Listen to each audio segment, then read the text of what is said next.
that Zuko is a better leader of the Fire Nation than Ozai, or at least a more moral leader.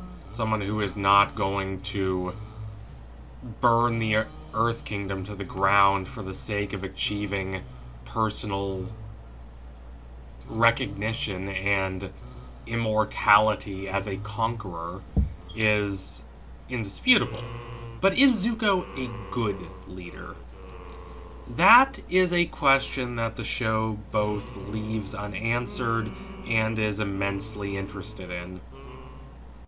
The comics, especially The Promise and Smoke and Shadow, deal quite thoughtfully and quite intelligently with the question of what does it mean to be a good leader in this time of upheaval and turmoil. Yes, Zuko is not a cruel man like Ozai. Zuko is not going to terrify his wife. Zuko is not going to burn his child. None of this is particularly controversial. Zuko, even when he is at his absolute worst in Season 1, is still a far better person than Ozai, which is why it is so deeply saddening that Zuko is so desperate to achieve the validation of this gruesome, selfish, arrogant, uncaring man. Zuko, when he has the choice between dealing honorably with Zhao and behaving with excess violence, he chooses what he believes to be the honorable choice. Zhao does not. Zhao attempts to shoot fire at him when his back is turned.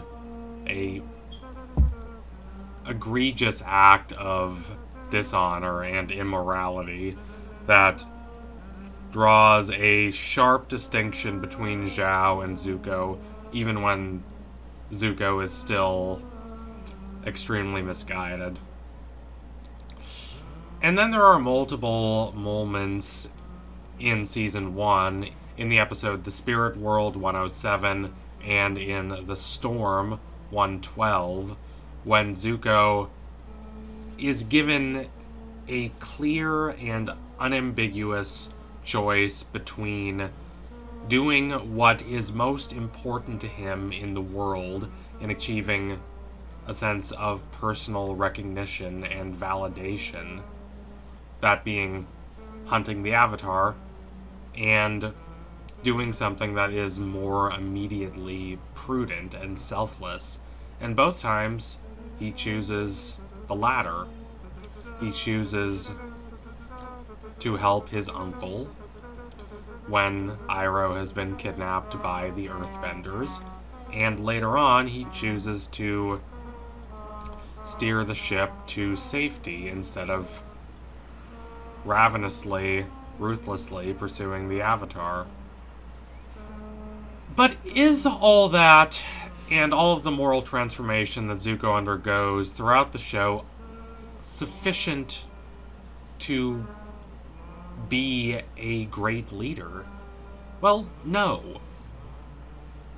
The comics are rather startling and rather Korra-esque in their defiant, very clear, crisp assertion that just being a good person in a position of power does not necessarily make you a good leader.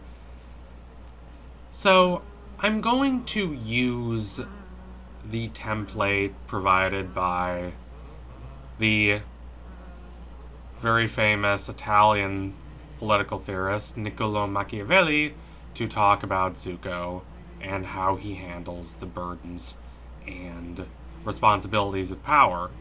Now, Machiavelli, you might say, especially if you only know Machiavelli from the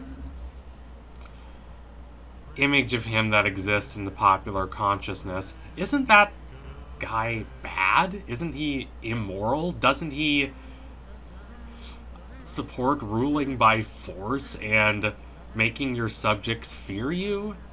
Well, it's much more complicated than that. Machiavelli is not an apologist for tyranny. He does not recommend that a political leader should be needlessly ruthless and cruel. He absolutely asserts that leaders should not be prideful and self-aggrandizing. And he is actually not even a great defender of any sort of political system that rests all its power in one or a few individuals. He is, perhaps surprisingly, if you only have that popular consciousness negative image of Machiavelli in your mind, an ardent advocate for republics. He is passionate about the ancient Roman Republic, which he depicts with a mix of awe and tenderness and exhilaration in Discourses on Livy, his masterwork. And a much better book to read if you want the true essence of his political thought than The Prince, his more famous work. What Machiavelli is absolutely against is this moralistic idea of leadership that in the West we get from thinkers like Cicero and Aristotle, and perhaps more significant in the context of Avatar, you get from someone like Confucius.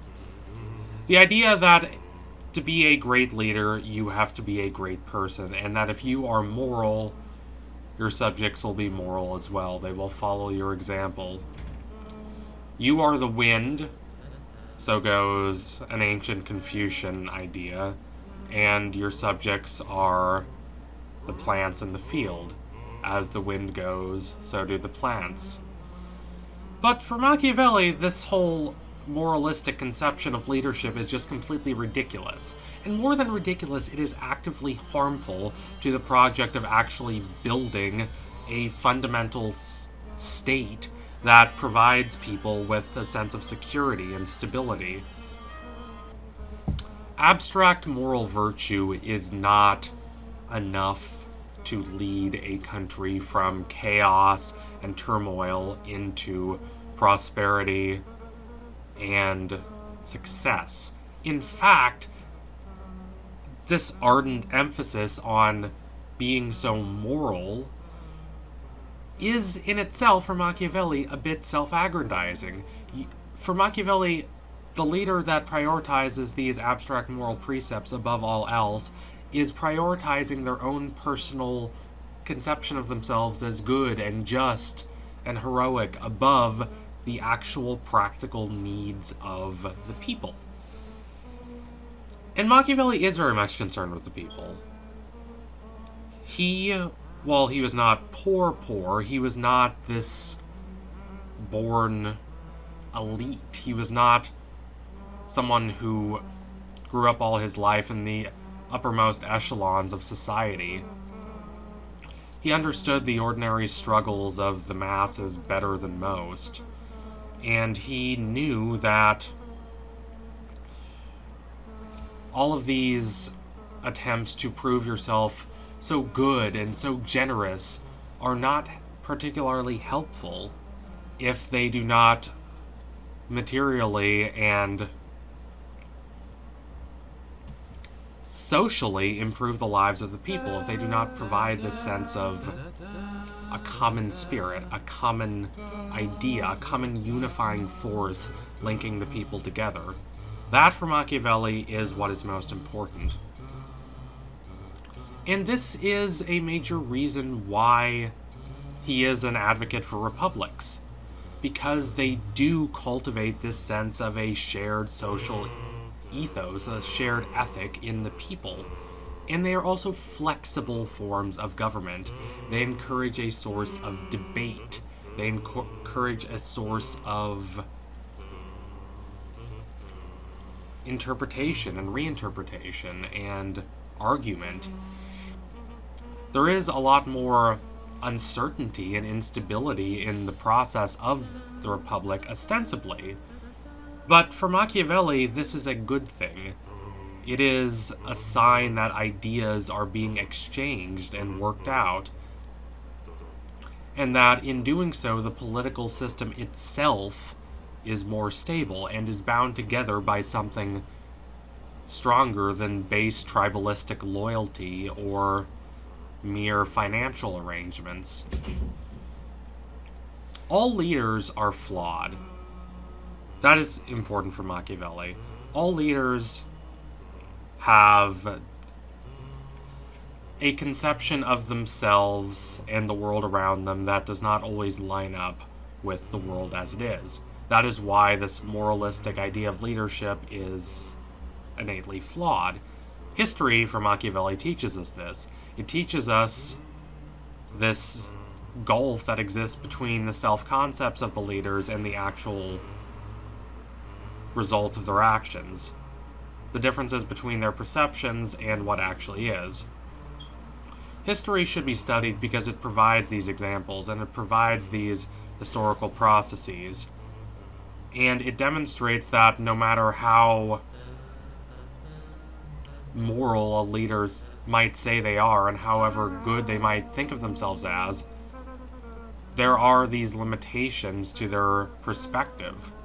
And so, it is important to have a form of government that is adaptable enough and flexible enough to compensate for the lack of perspective that any one political figure will have. And so where does that leave Zuko? Well, Zuko tries to be good, and yet it immediately backfires on him. He is taking over a country that is marked by instability. A country that has just suffered a profound psychological shock and profound socioeconomic devastation. The basic fundamental premise of Fire Nation society for the last 100 years is suddenly gone. What do you do? Well, for Machiavelli, you have to, number one, stamp out dissent, and number two, nonetheless attempt to ingratiate those who are powerful in the old society into the new one, if you are to succeed in bringing about a source of fundamental change in the values of the populace. Zuko does neither. He is reluctant to be forceful at first. He does not want to be like his father, and yet he also does not want to placate people who have values that he fundamentally believes are vile. And from a moral perspective, this is reasonable, but from a practical political perspective, it leads to the degradation of the state. It leads to a source of political crisis. Now, Machiavelli would say that the Fire Nation is limited explicitly because it is a monarchy. Zuko can only do so much. He is only one individual in a system that is still quite rigid. It has these rather static and staid ideas of hierarchy and social mores and structures that, as the Kyoshi novels discuss, may not be absolutely eternal, but have existed for a very long time. The extent to which these systems can be changed without great violence or suppression by a political project that focuses all its efforts on the will of a single individual, that being Zuko, is limited. However, something like a republic system would allow for the negotiation of these different tensions. It would allow for the discussion of these different factions and different values, and thus create the sense of internal cohesion, the sense of a social fabric to replace the old rigid social fabric of the original Fire Nation monarchical Ozai-led system. That, for Machiavelli, would be the most robust system to create a healthy society for the Fire Nation. Now, it would still need to act quickly. It would still need to be able to respond directly to a threat, but it would allow for the creation of a more broad and a more thoughtful system and a more profound process of social transformation than is possible through the actions of a mere individual like Zuko. So thank you all for watching. If you liked what you saw today, don't forget to like, comment, and subscribe. Donate to my Patreon if you can, and if you want to see more videos like this. Machiavelli is interesting. Read him more if you haven't. He says a lot more interesting things than the common misconceived image of him that exists in the public consciousness would imply. So anyway, tune in soon for my next analysis. It will be coming soon. I promise you that. Thank you all again. Adios, comrades.